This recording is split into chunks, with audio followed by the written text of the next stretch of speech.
terlalu luar biasa untuk disimpan sendirian, dan aku merasa punya kewajiban untuk tidak mendiamkan ini sendirian, tapi men-share ini sebanyak-banyaknya ke orang lain, karena aku tidak mau di akhirat nanti aku dituntut terhadap ilmu yang aku tahu tapi tidak aku share, terhadap pengetahuan yang aku tahu tapi tidak pernah aku ceritakan ke orang lain.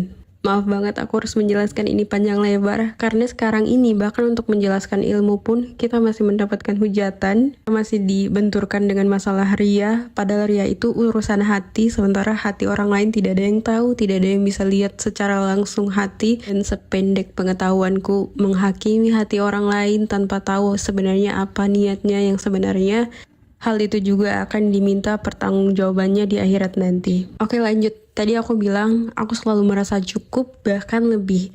Jujur, setiap kali aku membutuhkan sesuatu dan aku bilang ke Allah, Masya Allah, itu mudah banget Allah bukakan jalan, Allah berikan dalam hal yang tidak terduga-duga.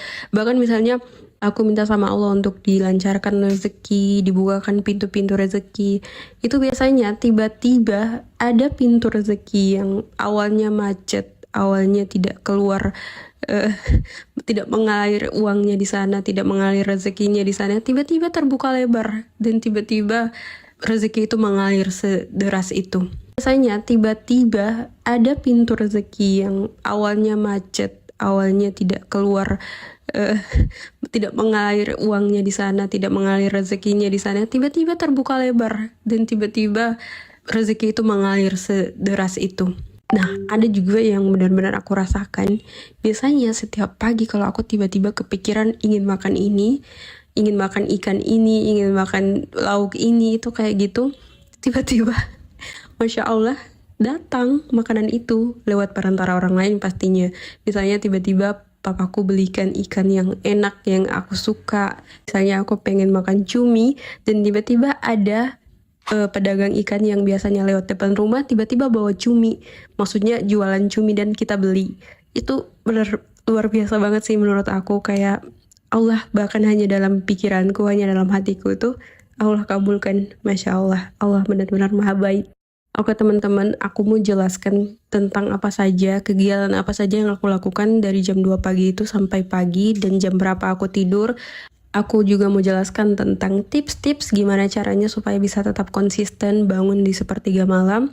Aku juga mau menjelaskan lebih banyak tentang hal-hal yang aku dapatkan, tapi insya Allah di video selanjutnya ya, karena aku rasa video ini sudah terlalu panjang. Jadi kita ketemu di video selanjutnya. Terima kasih sudah mendengarkan sampai habis. Wassalamualaikum warahmatullahi wabarakatuh.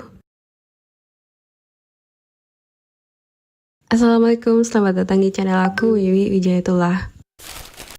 Tahun 2022, aku pernah punya keinginan yang saat itu sangat-sangat mustahil untuk terwujud, meskipun bentuknya bukan dalam bentuk barang, bukan dalam bentuk hal yang bisa dipegang, bukan tentang mau kemana, bukan tentang mau resign, apapun bukan tentang itu, tapi tentang situasi yang menurutku saat itu tidak nyaman, dan aku ingin itu bisa segera berubah menjadi situasi yang nyaman.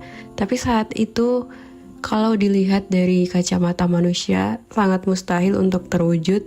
Tapi aku tetap mengandalkan Allah dalam segalanya. Aku minta sama Allah di atas ketidakmungkinan itu. Aku minta, dan aku juga sempat tulis di buku seolah-olah itu sudah terwujud. Dan yang aku ingat, aku pernah setiap selesai sholat, setiap selesai berdoa, setelah meminta segala ketidakmungkinan itu sama Allah, aku tutup dengan mengucapkan hasbunallah wa ni'mal wakil.